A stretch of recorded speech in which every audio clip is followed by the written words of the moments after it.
মাল আউট হয়ে যাবে। মা ও মেয়েকে বাড়িতে একা পেয়ে দুজনের সাথেই রাতে 4 বার কাজ করলাম।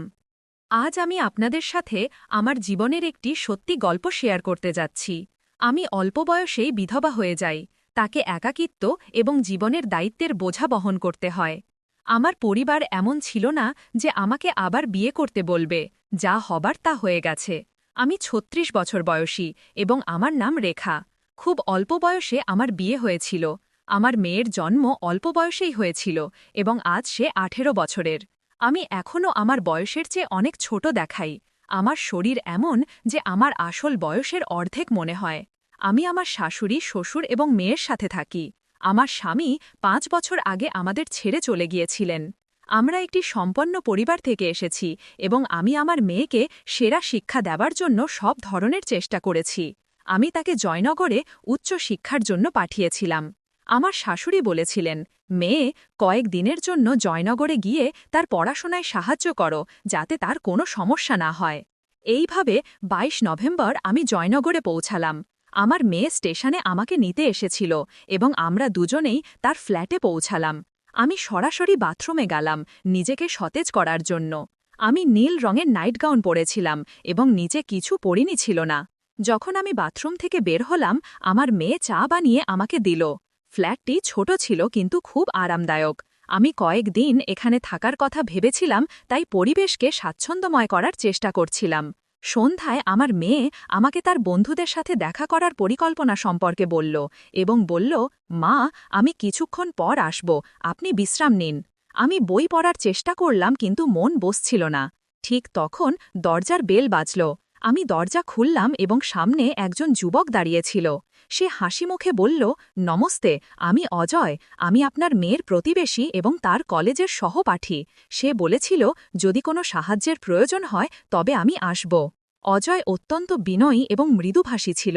সে আমার জন্য কিছু স্ন্যাক্স এনেছিল এবং বলল, আপনি এই নতুন শহরে একাকিত্ব বোধ না করেন, তাই ভাবলাম আপনার সাথে দেখা করে আসি। আমরা কিছুক্ষণ কথা বললাম। সে বলল যে সে একা থাকে এবং পরিবার থেকে দূরে পড়াশোনা করছে। তার কথায় এক অন্যরকম সরলতা এবং আন্তরিকতা ছিল। আমি দীর্ঘদিন পরে কাউনের সাথে এভাবে খোলামেলা কথা বলতে পেরেছিলাম। দিন যত গড়াতে লাগল, অজয় প্রায় আসা যাওয়া করতে লাগল। আমার মেয়ের ফ্ল্যাটের ছোটখাটো কাজে সে সাহায্য করত এবং পাশাপাশি আমার চিন্তাও করত।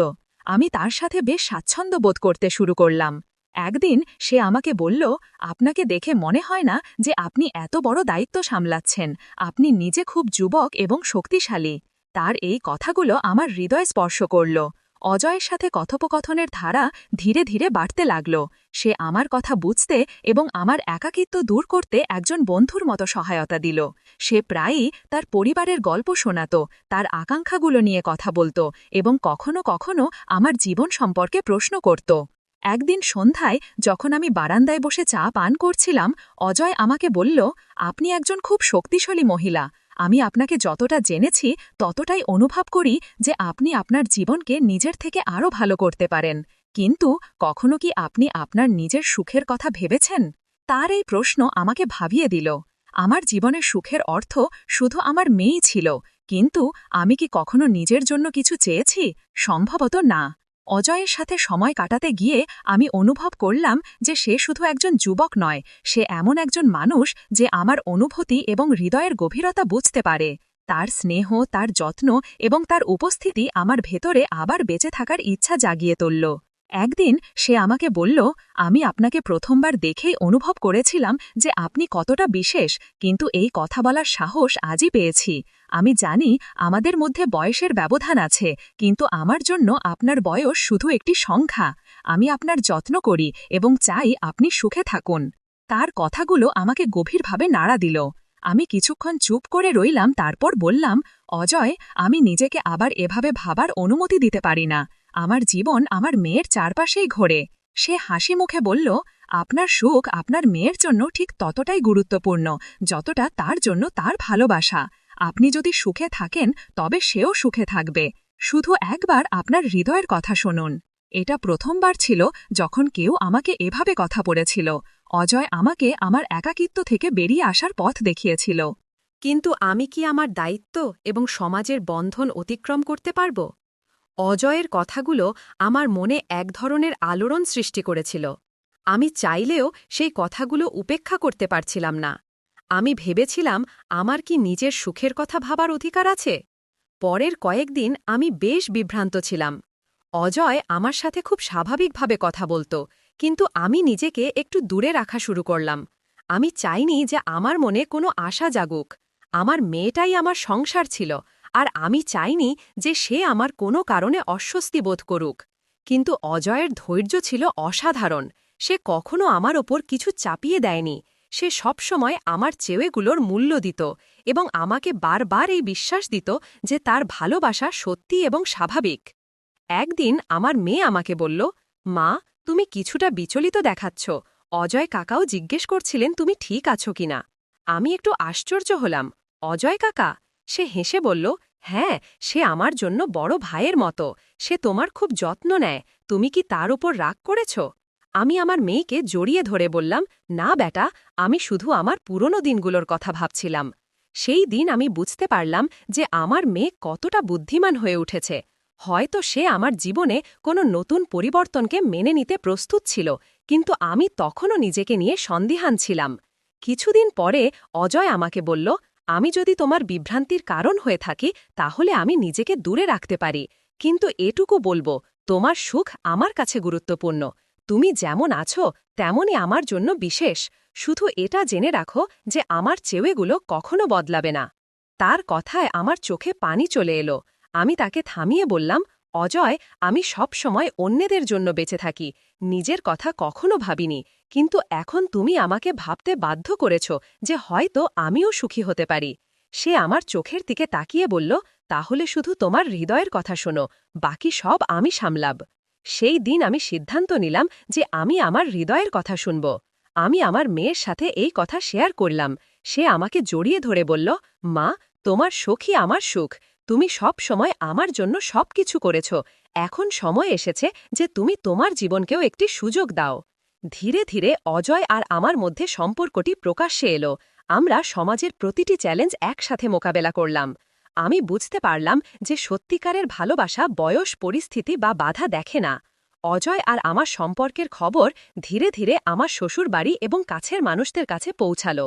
আমি ভেবেছিলাম এটার বিরোধিতা হবে, কিন্তু সত্যি কথা হলো, আমি এখন নিজেকে এতটাই শক্তিশালী অনুভব করছিলাম যে কারণ নেতিবাচক মতামতের ভয় ছাড়াই আমি আমার সিদ্ধান্তে অটল থাকতে পারব। একদিন সন্ধ্যায় বাড়ি ফিরে আমার শাশুড়ি আমাকে বললেন, বেটা, আমরা তোমাকে সব সময় দায়িত্বে জড়িত দেখেছি। এখন যদি তোমার জীবনে কেউ এমন থাকে যে তোমার পাশে দাঁড়াতে পারে, তাহলে আমাদের কোনো আপত্তি নেই। তার এই কথায় আমার চোখে পানি চলে এলো। কিন্তু সমাজ সব সময় এত সহজে মেনে নেয় না। প্রতিবেশী এবং আত্মীয়রা কথা বলা শুরু করল। কেউ কেউ বলল, এই বয়সে ভালোবাসা, এটা কি ঠিক? এই কথাগুলো আমাকে আবারও ভাবতে বাধ্য করল। অজয় আমার হাত ধরে বলল, তোমার সিদ্ধান্তের চেয়ে গুরুত্বপূর্ণ কিছু নেই। মানুষ তো সব অবস্থাতেই কথা বলবে, কিন্তু এটা তোমার জীবন এবং তুমি এটা তোমার শর্তে বাঁচার অধিকার রাখো। আমার মেয়েও প্রতিটি পদক্ষেপে আমার পাশে দাঁড়ালো। সে বলল, মা, তুমি সব সময় আমার সুখের জন্য ত্যাগ করেছ। এখন তোমার সুখের সময়, আমি তোমার সাথে আছি। তার এই কথাগুলো আমাকে ভেতর থেকে শক্তিশালী করে তুলল। ধীরে ধীরে আমি এবং অজয় আমাদের সম্পর্ককে একটি নাম দিতে সিদ্ধান্ত নিলাম। আমরা খুব সাধারণভাবে শাদী করলাম, শুধু আমাদের কাছের মানুষদের উপস্থিতিতে। এটি একটি নতুন শুরু ছিল, যেখানে বয়স, সামাজিক চাপ এবং প্রথা পিছনে পড়ে রইল এবং শুধু সত্যি আর ভালোবাসা জয়ই হল। শাদীর পরে অজয় শুধু আমার জীবনকেই আলোকিত করেনি, বরং আমার মেয়ের জন্য একজন সত্যিকারের বন্ধু এবং গাইড হয়ে উঠল। আমাদের জীবন একটি নতুন দিকে এগিয়ে গেল, যেখানে আমরা একসাথে সুখ এবং স্বপ্ন ভাগ করলাম। এই গল্প আমাকে শিখিয়েছে যে নিজের জন্য দাঁড়ানো কতটা গুরুত্বপূর্ণ। সমাজের তৈরি নিয়ম এবং প্রথা সবসময় সঠিক নয়। সত্যিকারের ভালোবাসা এবং পারস্পরিক সম্মানের সাথে প্রতিটি চ্যালেঞ্জ অতিক্রম করা যায়। শাদীর পরে অজয় এবং আমি একটি নতুন জীবন শুরু করলাম। আমরা একসাথে এমন একটি পরিবেশ তৈরি করলাম যেখানে পারস্পরিক সম্মান এবং ভালোবাসা প্রতিটি কঠিনতাকে সহজ করে দিল। আমার মেয়ে অনন্যা এই নতুন সম্পর্কটিকে খোলা মনে গ্রহণ করল এবং বলল, মা, তুমি সবসময় আমার জন্য সবচেয়ে ভালোটা করেছ। এখন আমি চাই তুমি তোমার সুখকে পুরোপুরি উপভোগ করো। অজয় অনন্যার পড়াশোনায় তার পূর্ণ সমর্থন দিল। সে তাকে ক্যারিয়ার বেছে নেওয়ার পথে গাইড করল এবং একজন বড় ভাইয়ের মতো যত্ন নিল।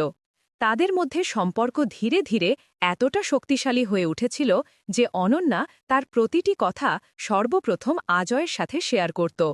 একদিন আজয় আমাকে বলল, আমরা একটি পরিবার গড়ে তুলেছি এবং এটি আমার জীবনের সবচেয়ে বড় সুখ। কিন্তু আমি চাই তুমি তোমার আগ্রহ এবং স্বপ্নকেও এগিয়ে নিয়ে যাও। তুমি সব সময় অন্যের জন্য বেঁচেছ, এখন সময় এসেছে তুমি নিজের জন্য কিছু করো। আমি আজয়ের কথাকে গভীরভাবে নিলাম। দীর্ঘদিন ধরে আমি আমার পড়াশোনা এবং আগ্রহগুলো ভুলে গিয়েছিলাম। আমি আবার পড়াশোনা শুরু করলাম এবং একটি স্থানীয় প্রতিষ্ঠানে কাউন্সেলর হিসেবে কাজ শুরু করলাম। মানুষের সমস্যা শোনা এবং তাদের সমাধানে সাহায্য করা আমাকে আনন্দ দিতে শুরু করল। আমার এই পদক্ষেপে শুধু আমার আত্মনির্ভরশীলতা বাড়ল না, আমি অনুভব করলাম যে আমি আমার পরিবারের পাশাপাশি সমাজের জন্য কিছু করছি। অজয় সব সময় আমার পাশে দাঁড়িয়েছিল।